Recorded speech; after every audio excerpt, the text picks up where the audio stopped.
Next slide. Okey. Berhubung dengan pluralisme, saya rasa perlu untuk kongsikan tentang tuntutan IFC, Interfaith Coalition, yang terdiri daripada agama-agama lain di negara kita ini. Dan sebenarnya apa yang menjadi masalah ialah mereka meminta agar Islam mengikut mereka dalam mengamalkan agama kita. Dalam isu murtad misalnya, tadi saya katakan Islam kita dah ada set of rules, yang mengatakan bahawa riddah itu adalah satu dosa besar. Apostasy itu satu dosa besar. Yang ulama perselisihkan hanyalah hukuman mati. Ada ulama yang kata mati mandatory seperti Syekh Qadawi. Ada ulama yang katakan bahawa hukuman penjara ataupun hukuman lain, bukan hukuman mati, seperti Syekh Fahid Jabal Al-Wani. Tetapi kedua ulama ini sepakat mengatakan bahawa hukum murtad adalah hukum besar, dosa besar. Bukalah mana-mana kitab fiqh pun, masalah riddah ni orang tak tulis satu muka surat, dia tulis satu bab, mengatakan bahawa ia adalah satu dosa yang sangat besar di sisi Islam. Nah, kita tengok Interfaith Coalition ada 14 tuntutan. Jadi anak yang dilahirkan tidak seharusnya ikut agama mak bapak. Orang bukan Islam, orang Islam adalah diberi kebebasan keluar dari Islam. Orang Islam juga boleh keluar daripada agamanya dan hendaklah dikendalikan oleh mahkamah sivil. Maknanya tidak mengiktiraf mahkamah syariah, tidak ada langsung peranan dekat sini. Perkataan Islam tidak dicatatkan dalam mereka. Orang bukan Islam tidak perlu dikehendaki memeluk agama Islam sekiranya ingin berkahwin dengan orang Islam. You can have inter-religion marriage, interfaith marriage. Next. Keenam, pasangan suami isteri yang menukar agamanya dengan memeluk agama Islam tidak patut diberikan hak jagaan anak. Ketujuh, orang bukan Islam yang mempunyai hubungan kekeluargaan dengan orang yang memeluk Islam hendaklah diberi hak menuntut harta pusaka.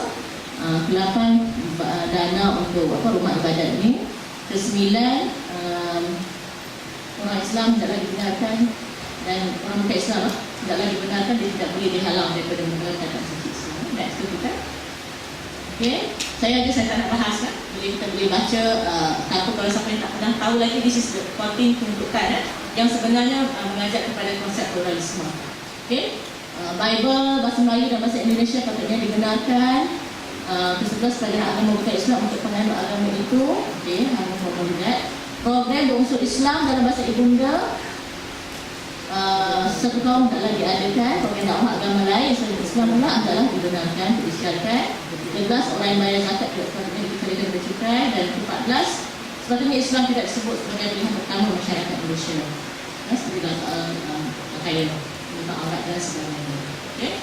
Jadi kat sini kita nampak bahawa hanya kerana mereka tidak ada mekanisme yang cekap untuk menghalang penganut keluar agama, adakah mereka mesti memaksakan kepada Islam? Kalau seperti itu, sedangkan saya katakan tadi riddah dibahas, disebut dalam jelas. Kita dah ada set of law kat dalam our religion.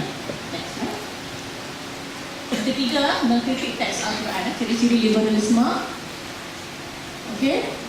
Saya petik daripada buku Dr. Uji Suharto, tokoh utama Nas Hamid Al-Zaid,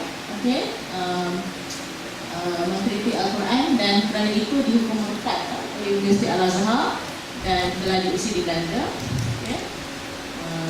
Beliau bersetuju dengan teori bahawa Al-Quran yang diturunkan melalui malaikat Jibril kepada Muhammad yang sifatnya manusia sebagai penerima pertama, maka penyampaian teks adalah hal ehwal manusia. It's not wahyu, it's not revealed knowledge. Jadi beliau mengatakan Quran itu bukan teks ilahi dalam bentuk asli, tetapi telah disaring menurut pemikiran Muhammad SAW.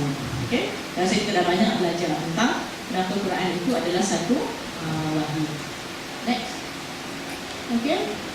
Dan Indonesia juga ada gerakan Al-Quran edisi kritis, dipimpin oleh Taufik Adnan Amal. Dan teori mereka ini, bila dia cuba menganalisa Quran, dikatakan secara kritis membawa fakta bahawa Nabi Muhammad itu pengarang Al-Quran, syariat dicipta oleh Muhammad, Al-Quran tidak suci dan semua kitab-kitab tafsir di dunia Islam tidak boleh dipakai lagi, dan Quran perlu ditafsirkan semula sebagaimana Bible telah mengalami nasib yang sama. Saya rasa untuk lebih faham kita boleh pergi ke ciri keempat, hermeneutika. Okay. Now,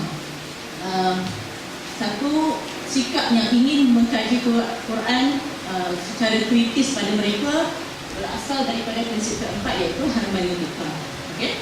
Yang hermeneutika adalah metodologi sebenarnya penafsiran Bible. Okay.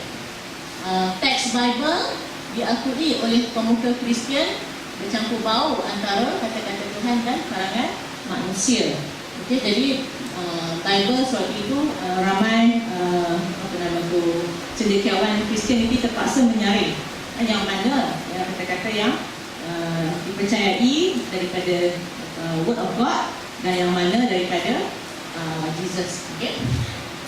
Dan masalah kedua ialah Bible ditulis dan dibaca tidak lagi dalam bahasa asal ia diturunkan, berlainan dengan Al-Quran yang kekal kita baca, kita lagukan, kita doa, kita hafal dalam bahasa asal ia diturunkan, iaitu bahasa Arab. Okay. Jadi contohnya New Testament ditulis dalam bahasa Greek, Old Testament dalam bahasa Hebrew, dan Nabi Isa sendiri dikatakan berbahasa Aramaik. Okay. Jadi kita nampak prinsip hermeneutika tu mengkaji kritis menapis, mengatakan sebahagian ayat tu adalah kata-kata manusia terpakai oleh Bible pada mereka, tetapi tidak oleh Quran, sebab bahasa Quran itu terpelihara daripada asal sampai sekarang, bahasa Arab. Dan kita boleh buat kesimpulan tu, bahasa Arab itu hidup kerana pengaruh yang dihidupkan Quran. Tahu tak? Because we have Quran in Arabic, then all of us who are actually born in Malaysia ke, in US ke apa ke, mesti sedikit kena tahu bahasa Arab, menyebabkan bahasa Arab itu hidup. Betul kan? Tetapi bahasa Hebrew mesti diselamatkan dulu untuk menyelamatkan Bible. Okey? Yang kelima, okey. Gerakan liberalisme juga berpaksikan gerakan feminisme. Saya rasa isu wanita memang sentiasa menjadi alat yang ampuh bagi musuh-musuh Islam. Dan saya selalu katakan, especially bila kenal as a Muslim lady, okay?